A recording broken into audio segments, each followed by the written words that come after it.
नमस्कार, आप देख रहे हैं नक्षत्र न्यूज का न्यूज रूम लाइव और मैं हूं आपके साथ दीपक राजसुमन। तो बिहार चुनाव है और बिहार चुनाव में अब ज़्यादा कुछ वक्त नहीं बच गया है, करीब 30 दिनों का वक्त है। और ऐसे में हम लगातार अलग अलग बिहार के जो प्रमंडल हैं, कुल 9 प्रमंडल है बिहार में और 243 विधानसभा सीटें हैं। तो आज जो हम बात करेंगे सबसे पहले पटना प्रमंडल की, क्योंकि कल हमने पिछले एपिसोड में बताया था कि सीमांचल में क्या कुछ स्थिति है, सीमांचल में कितने विधानसभा सीटें हैं, वहाँ पे कितनी लोकसभा है, वहाँ पे मौजूदा समय में क्या कुछ स्थिति है, उसके बारे में हमने आपको बताया था, बहुत विश्लेषण किया था उसको। आज पटना प्रमंडल की बात कर लेते हैं, क्योंकि पटना प्रमंडल बहुत महत्वपूर्ण हो जाता है। यहाँ से बिहार सरकार में करीब मौजूदा समय में 5 मंत्री हैं बिहार सरकार में, जेडीयू कोटे से भी मंत्री हैं और बीजेपी से हैं। और इसी क्षेत्र से, इसी प्रमंडल से जो विधानसभा स्पीकर आते हैं नंदकिशोर यादव, वो पटना जिले से आते हैं। तो सबसे पहले हम विश्लेषण की शुरुआत करेंगे और पटना प्रमंडल की बात करेंगे। कुल 6 जिले में है, 6 जिले हैं यहाँ पे, वो आपको ग्राफिक्स के जरिए हम यहाँ से आपको बता देते हैं कि ये 6 जिले कौन कौन से। देखिए ये 6 जिले हैं। सबसे पहले अगर बात करें पटना की, देखिए ये पटना जिला है। पटना में कुल 14 विधानसभा सीटें आती है। यहाँ पे 2 सांसद आते हैं, पाटलिपुत्रा और 1 संसदीय सीट है और दूसरा पटना साहिब सीट है। पाटलिपुत्रा की बात करें तो पिछले बार रामकृपाल यादव यहाँ से बीजेपी से सांसद बने थे, केंद्रीय मंत्री रह चुके, लेकिन इस बार लालू प्रसाद की जो बड़ी बेटी है मीसा भारती, उन्होंने पाटलिपुत्रा से रामकृपाल यादव को चुनावी मैदान में शिकस्त दी और वो राज्यसभा से लोकसभा सांसद बन गई। तो यहाँ पे महागठबंधन हमने इसलिए लिखा है क्योंकि यहाँ पे ज़्यादातर एक जो पाटलिपुत्रा वाला सीट है वो महागठबंधन का कब्जा है और विधानसभा में भी कमाबेश वैसी स्थिति है। दूसरा अगर पटना जिले की बात करें तो यहाँ पे पटना साहिब सीट है। यहाँ से रविशंकर प्रसाद चुनाव जीत कर आते हैं। पहले पटना साहिब से शत्रुघ्न सिन्हा हुआ करते थे बीजेपी से, लेकिन पिछले 2 चुनाव की अगर बात करें तो रविशंकर प्रसाद यहाँ से जीत कर आते हैं। पूर्व में केंद्रीय मंत्री रह चुके हैं। तो आप समझ लीजिए कि पटना में 2 सीटों, एक पर महागठबंधन का कब्जा और दूसरे पर बीजेपी की। नालंदा की बात कर लेते हैं, ये एनडीए का कब्जा है। यहाँ पे 1 लोकसभा सीट है। यहाँ से कौशलेंद्र कुमार आते हैं चुनाव जीतकर जनता दल यूनाइटेड की टिकट पे। दूसरी बार वो यहाँ से जो है जनता दल यूनाइटेड से सांसद बने। भोजपुर की बात करें, भोजपुर में आरा सीट होता है। यहाँ से आरके सिंह हुआ करते थे सांसद, दो चुनाव से 2014 और 2019 में केंद्र में मंत्री रह चुके हैं, लेकिन इस बार चुनाव हार गए महागठबंधन से। यहाँ से जो है आरा से सुदामा प्रसाद सांसद हैं। यानी ये दो यहाँ पे जो तीन जिलों का हमने जिक्र किया, यहाँ पे एक महागठबंधन, एक बीजेपी, यहाँ पे जेडीयू और यहाँ पे आरजेडी का कब्जा हो गया। अगर यहाँ पे हम बात कर लेते हैं बक्सर वाला, तो बक्सर और कैमूर दोनों मिला के 1 लोकसभा यहाँ पे आता है, क्योंकि बक्सर का जो सीट है, बक्सर का जिला है, यहाँ पे 4 विधानसभा सीट है और जिसमें से, और यहाँ पे अगर रोहतास की बात करें तो रोहतास में मौजूदा समय में दो संसदीय क्षेत्र है, जहाँ पे एक सासाराम का सीट हो जाता है, जहाँ से कांग्रेस के मनोज कुमार सांसद हैं, पहली बार यहाँ से चुनाव जीत कर आए। और उसके बाद दूसरा वाला जो सीट है वो काराकाट है, जो अभी माले के गढ़ में है।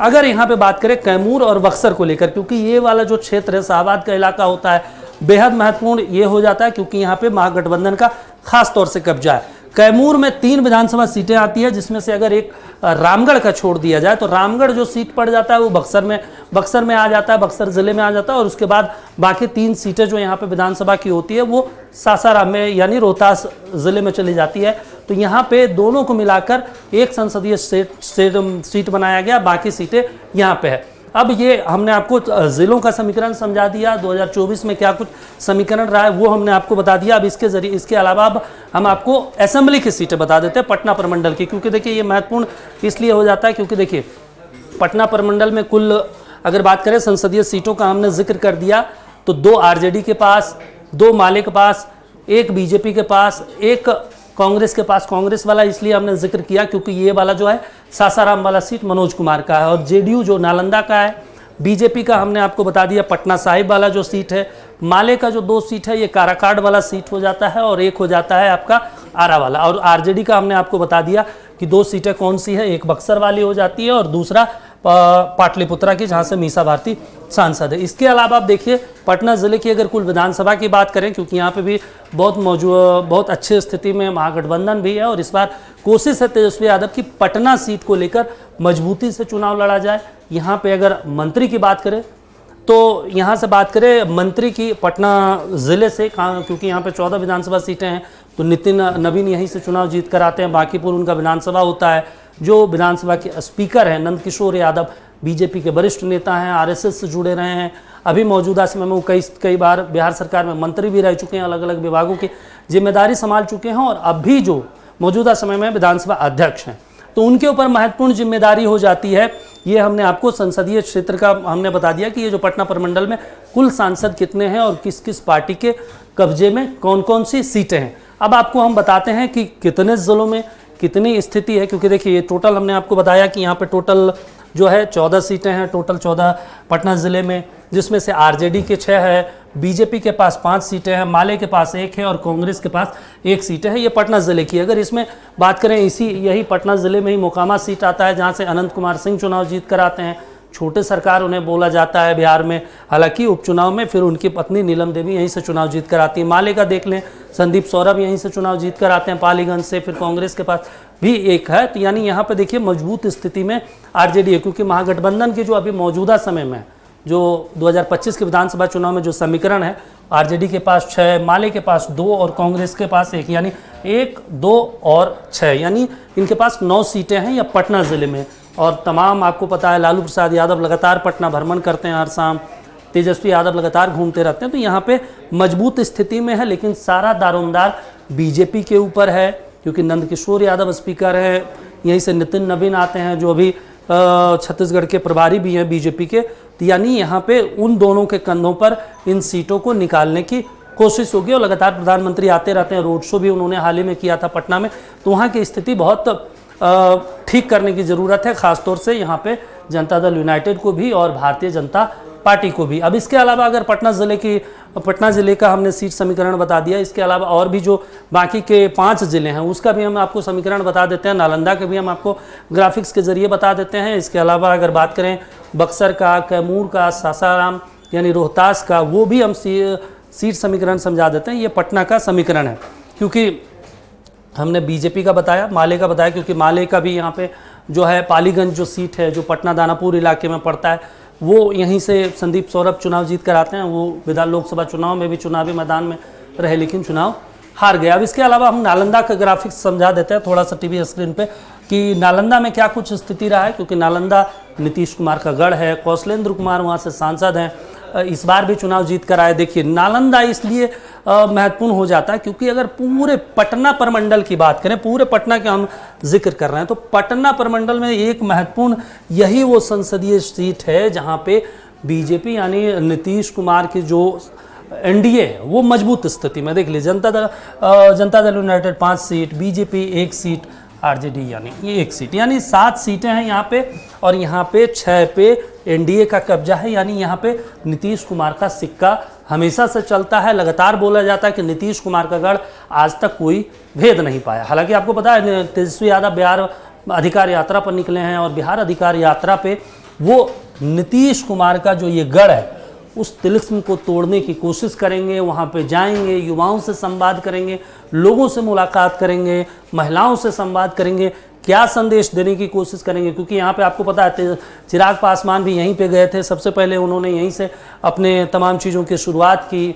प्रशांत किशोर की नज़र यहाँ पे रहती है, नीतीश कुमार का गाँव वो गए थे खुद, हालांकि पुलिस वालों ने रोक लिया था। तो यहाँ ज़्यादा मेहनत करने की ज़रूरत नहीं पड़ेगी, क्योंकि जनता दल यूनाइटेड यहाँ से चुनाव जीत कर आई है। और भी तमाम चीज़ों का हम और भी आपको हमने पटना का बता दिया, नालंदा की बता दिया, और भी तमाम जो बाकी ज़िले हैं उसके बारे में भी हम बताएंगे। चर्चा कर रहे हैं बिहार विधानसभा चुनाव को लेकर, और बिहार विधानसभा चुनाव के इस कड़ी में आज हम बात कर रहे हैं पटना प्रमंडल को लेकर। पटना प्रमंडल में हमने 2 जिलों का विश्लेषण करके बताया कि पटना ज़िले में और जो नालंदा ज़िले में क्या स्थिति है एनडीए की और महागठबंधन की, क्योंकि इस बार जोर आजमाइश दोनों की तरफ से जारी है। लगातार प्रधानमंत्री भी आ रहे हैं और वहाँ पे स्थिति ज़्यादा मजबूत करने की कोशिश में है। अब बात कर लेते हैं, सबसे महत्वपूर्ण ये है भोजपुर वाला इलाका, क्योंकि देखिए भोजपुर में जो है विधानसभा की यहाँ पे 7 सीटें हैं, और 7 सीटों में अगर बात करें बीजेपी के खाते में मात्र 1 विधानसभा सीटें हैं, और वो भी अगर बात करें तो बड़हरा वाली सीटें हैं, वहाँ से राघवेंद्र प्रताप सिंह आते हैं चुनाव जीत करके। आरजेडी के पास 4 सीटें हैं, माले के पास 2 विधानसभा सीटें हैं, यानी कुल 7 में से इनके पास 4 सीटें हैं। यानी ये शाहबाद वाला जो इलाका है, भोजपुर वाला इलाका, वहाँ मजबूत स्थिति में है। और यही कारण रहा है कि 2024 का लोकसभा चुनाव में यहाँ से माले के उम्मीदवार चुनाव जीत कर आए और सांसद बने। तो इस बार ज़्यादा कोशिश होगी प्रधानमंत्री मोदी की भी, नीतीश कुमार की भी। महत्वपूर्ण इसलिए क्योंकि आपको पता है कि विक्रमगंज आए थे प्रधानमंत्री मोदी, वहाँ पे लगभग 40,000 करोड़ की सौगात दी थी, 48,000 करोड़ की। और उसके बाद यही क्षेत्र जो है, यही वाला जो भोजपुर वाला क्षेत्र है, उसको साधने की प्रधानमंत्री मोदी ने कोशिश की थी। और इन तमाम चीज़ों को लेकर देखिए, हमने 3 जिलों का हमने बता दिया, पटना, नालंदा, भोजपुर। इसके अलावा और भी जो बाकी ज़िले हैं, बक्सर, कैमूर और सासाराम यानी रोहतास वाला, वो इलाका को हम समझने का प्रयास करेंगे। लेकिन आपको सीधे ले चलते हैं पटना, जहाँ पर हमारे सहयोगी मरगू बाबू वहाँ से जुड़ रहे हैं और उनके पास हम चलते हैं और उनसे समझने का प्रयास करेंगे कि वहाँ पर क्या स्थिति लग रही है। क्योंकि पटना प्रमंडल और लगातार नीतीश कुमार एक के बाद एक धड़ाधड़ फैसले ले रहे हैं। मरगूब, इस बार पटना प्रमंडल की जो लगभग 6 जिले हैं और वहाँ पे लगभग 7 संसदीय सीट है, 43 विधानसभा सीटें हैं, यही शाहबाद वाला इलाका है जहाँ पे सबसे ज़्यादा महागठबंधन का कब्जा है। क्या लग रहा है इस बार?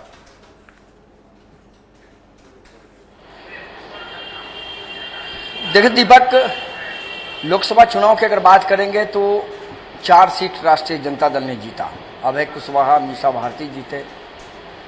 तो आप अगर शाहबाद की बात करें और पटना की बात करें तो लगभग वो जो इलाका है शाहबाद मगध का, उस इलाके में RK सिंह चुनाव हार गए।